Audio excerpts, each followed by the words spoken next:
আসসালামু আলাইকুম viewers, welcome back to my channel Mukta's kitchen. Mukta's কিচেনে আরও একবার সবাইকে স্বাগতম জানাচ্ছি আরও একটি নতুন রেসিপি দেখার জন্য।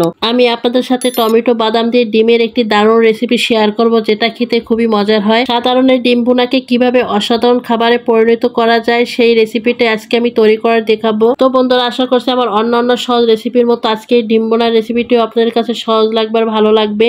যদি রেসিপি ভালো লেগে থাকে তাহলে অবশ্যই একটি লাইক দিয়ে সম্পূর্ণ ভিডিওটি দেখে নেবেন। তাহলে চলুন কিভাবে এই অসাধারণ ডিম ভুনাটি করে নিতে হয় সেটা আমরা দেখে নিই। ডিম ভুনা রেসিপিটি করার জন্য প্রথমে আমি ডিমগুলোকে সিদ্ধ করে নিব। তাই এখানে আমি 10টা ডিম নিয়েছি আর ডিমগুলোকে আমি খুব ভালো করে ধুয়ে নিয়েছি।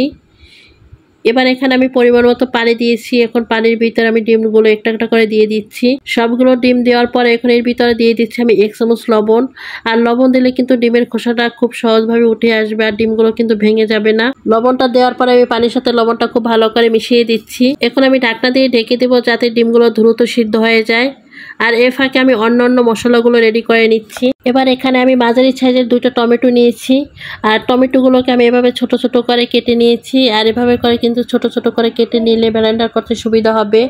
সেগুলো এখন আমি ব্লেন্ডার জারে দিয়ে দিচ্ছি। এবার এখানে নিচ্ছি আমি কিছু কাজু বাদাম আর কাঠবাদাম। তবে এখানে আপনারা কাজু বাদাম আর কাঠবাদাম যে কোনো দুটোর একটা নিলেও কিন্তু হবে, তাহলেও কিন্তু খেতে খুবই ভালো লাগবে। তারই সাথে এখানে দিয়ে দিচ্ছি আমি মাঝারি সাইজের 3টা পেঁয়াজ কুচি করে কেটে। এবার এখানে দিয়ে দিচ্ছি আমি 4টা কাঁচামরিচ। তার সাথে আরো দিয়ে দিচ্ছি এখানে আমি 6-7 কোয়া রসুন। সবশেষে দিয়ে দিচ্ছি এখানে আমি 3-4 টুকরা আদা। এবার এখানে সামান্য পানি দিয়ে আমি মশলা একটা পেস্ট তৈরি করে নিব। মশলাটা খুব সুন্দরভাবে আমি পেস্ট করে নিয়েছি আর এদিকে আমার ডিমগুলো খুব সুন্দরভাবে সিদ্ধ হয়ে গেছে। এবার এই ডিমগুলোকে আমি তুলে ঠান্ডা করে নিব। ঠান্ডা করে তারপর খোসা ছাড়িয়ে নেব। সব ডিমগুলো খুব সুন্দরভাবে ঠান্ডা হয়ে গেছে। এবার এই ডিমগুলোকে আমি খোসা ছাড়িয়ে নেব। তো সব ডিমগুলোকে আমি খোসা ছাড়িয়ে নিয়েছি। এবার এখানে আমি নিয়ে নিচ্ছি একটা কাঁটা চামচ। এই কাঁটা চামচ দিয়ে আমি সব ডিমগুলোকে একটু ছিদ্র করে নিব। এভাবে করে ছিদ্র করে নিলে তাহলে ডিমের ভিতরে নুন মশলা ঢুকবে। আর আমি ডিমগুলো লবণ দিয়ে সিদ্ধ করে নিয়েছি। দেখে প্রত্যেকটা ডিম কিন্তু সুন্দরভাবে খোসা ছড়িয়ে নিয়েছি, একটা ডিমও কিন্তু ভেঙে যায়নি। আমি সব ডিমগুলোকে কাঁটা চামচে ছিদ্র করে নিয়েছি। এবার আমি ডিমগুলোকে রান্না করে নিব। সেই জন্য প্রথমে চুলায় একটা হাঁড়ি বসিয়ে দিয়ে দিছি 2-3 টেবিল চামচ সয়াবিন তেল। তেলটা সামান্য গরম হয়ে আসলে এখন দিয়ে দিচ্ছি সামান্য লবণ আর তার সাথে আরো দিয়ে দিচ্ছি আমি সামান্য হলুদ। এবারে লবণ আর হলুদটাকে আমি তেলের সাথে খুব ভালো করে মিশিয়ে নিব। তো তেলের সাথে খুব ভালো করে মিশিয়ে নিয়েছি। এবার খোসা ছাড়ানো ডিমগুলোকে আমি লবণ আর হলুদের ভিতরে দিয়ে দিচ্ছি। ডিম ভাজার সময় গুঁড়া মরিচ ব্যবহার করলে গুঁড়া মরিচটা পুড়ে যায়, তাই গুঁড়া মরিচটা যাতে পুড়ে না যায় তাই ডিমগুলো কিন্তু আমরা খুব দ্রুত তুলে ফেলি তেল থেকে। তাই ডিমের সুন্দর একটা কালার চলে আসে না। তাই ডিমের সুন্দর কালার পেতে চাইলে অবশ্যই শুধু লবণ আর হলুদ ব্যবহার করতে হবে। এখানে কিন্তু শুকনো মরিচটা দিলে শুকনো মরিচটা পুড়ে যাবে, তখন কিন্তু সুন্দর একটা কালার চলে আসবে না। আমি খুবই সুন্দর একটা কালার করে ডিমগুলো ভেজে নিয়েছি। আমি ডিমে যে কালারটা করে নিয়েছি সেটা কিন্তু দেখতে খুবই ভালো লাগে, তবে এর থেকেও কিন্তু আরো বেশি কালার করে নেওয়া যায়। তবে বেশি ভাজলে কিন্তু ডিমের উপরের আবরণটা শক্ত হয়ে যাবে, তখন কিন্তু ডিম ভুনাটা খেতে ভালো লাগবে না। আমি ডিমগুলো খুব সুন্দর একটা কালার করে ভেজে নিয়েছি। এবারে সব ডিমগুলোকে আমি তুলে নিচ্ছি চুলা থেকে। এবার ডিম ভাজা তেলের ভিতরে আমি আরো কিছুটা তেল দিয়ে নিচ্ছি। তেলটা যখন গরম হয়ে আসবে তখন দিয়ে দিচ্ছি আমি 2 টুকরা দারচিনি আর তার সাথে আরো সুন্দর একটা ফ্লেভারের জন্য দিয়ে দিচ্ছি 2টা তেজপাতা। এবারে দারচিনি আর তেজপাতাটা আমি খুব সুন্দর করে ভেজে নিচ্ছি তেলের উপরে। দারচিনি আর তেজপাতাটা খুব ভালো করে ভেজে নিয়ে এখন এখানে দিয়ে দিচ্ছি আমি 2টা মিডিয়াম সাইজের পেঁয়াজ কুচি। এবারে পেঁয়াজ কুচিটাকে আমি নেড়ে ছেড়ে সামান্য একটু কালার করে ভেজে নেব। তো পেঁয়াজ কুচিটাকে আমি নেড়ে ছেড়ে খুব সুন্দর একটা কালার করে ভেজে নিয়েছি।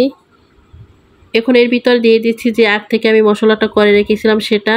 তো সম্পূর্ণ মশলাটা আমি দিয়ে দিয়েছি। এবার এই মশলাটাকে আমি নেড়ে ছেড়ে একটু ভেজে নেব। মশলার ভিতরে যে কাঁচা একটা গন্ধ আছে সেটা যেন চলে যায় সে পর্যন্ত। মশলাগুলো আমি নেড়ে ছেড়ে সামান্য ভেজে নিয়েছি। এবার এর ভিতরে দিয়ে দিচ্ছি 1/2 চামচ আমি হলুদের গুঁড়া। তার সাথে আরো দিয়ে দিচ্ছি আমি 1/2 চামচ লাল মরিচের গুঁড়া।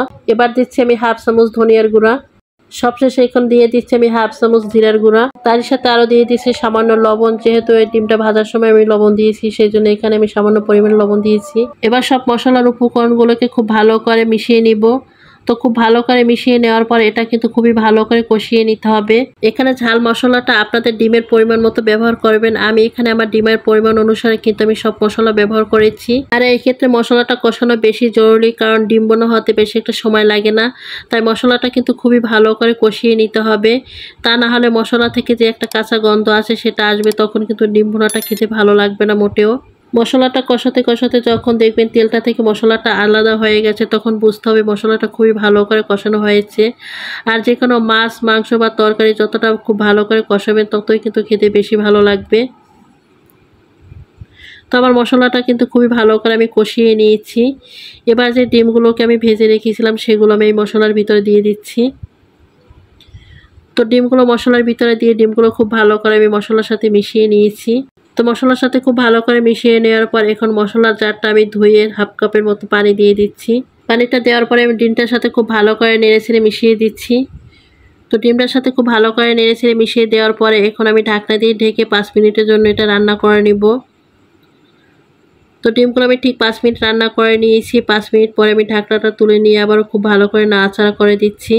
আর এই পর্যায়ে কিন্তু আমার ঝোলটা অনেকটা শুকিয়ে আসছে। এবার দিয়ে দিচ্ছি সুন্দর একটা ফ্লেভারের জন্য 3টা কাঁচামরিচ। তো কাঁচামরিচ 3টা দিয়ে আমি খুব সুন্দর করে নেড়েচেড়ে মিশিয়ে নিচ্ছি। এই কাঁচামরিচ 3টা শুধু আমি ফ্লেভারের জন্য দিয়েছি, কোনো ঝালের জন্য দেইনি। যেহেতু যখন আমি মশলাটা পেস্ট করেছি তখন কিন্তু আমি কাঁচামরিচ দিয়ে নিয়েছিলাম। আর আমি আগেই বলেছি এখানে কিন্তু আপনারা ঝাল আর মশলার পরিমাণটা আপনাদের ডিমের অনুসারে দিয়ে নেবেন। যেহেতু এটা আমি ডিম ভুনা করতেছি তাই এর থেকে বেশি আমি ঝোলটা শুকাবো না। তো সবশেষে আমি দিয়ে দিচ্ছি এখানে হাফ চামচ ভাজা জিরার গুঁড়া। আর এই ভাজা জিরার গুঁড়াটা যদি এই ডিম ভুনার ভিতরে দেওয়া হয় তাহলে কিন্তু খুবই সুন্দর একটা ফ্লেভার আসে।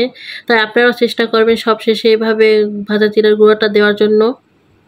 তো ভাজা জিরার গুঁড়াটা দেওয়ার পর আমি খুব সুন্দরভাবে মিশিয়ে নিচ্ছি সব কিছুর সাথে।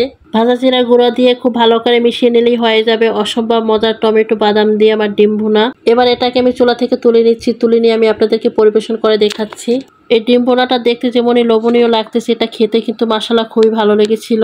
আমার এই রেসিপিটি ফলো করে আপনার বাড়িতে একবার হলো এভাবে খেয়ে দেখতে পারেন এই ডিম ভুনাটা। এটা খেতে কিন্তু অসম্ভব মজার হয়েছিল। আর এটা গরম ভাতের সাথে খেতে কিন্তু অসাধারণ লাগে। তো বন্ধুরা, আমার আজকের এই ডিম ভুনা রেসিপিটা আপনাদের কাছে কেমন লেগেছে সেটা অবশ্যই আমাকে কমেন্ট করে জানাবেন। আমার এই রেসিপিটির কোনো অংশ যদি আপনাদের কাছে এতটুকু ভালো লেগে থাকে তাহলে অবশ্যই লাইক শেয়ার করে দেবেন। তো বন্ধুরা, আজকে এই পর্যন্ত। সবাই ভালো থাকবেন, সুস্থ থাকবেন। আবার দেখা হবে মজার কোনো রেসিপি নিয়ে। সে পর্যন্ত সবাই সুস্থ থাকবেন। আল্লাহ হাফেজ।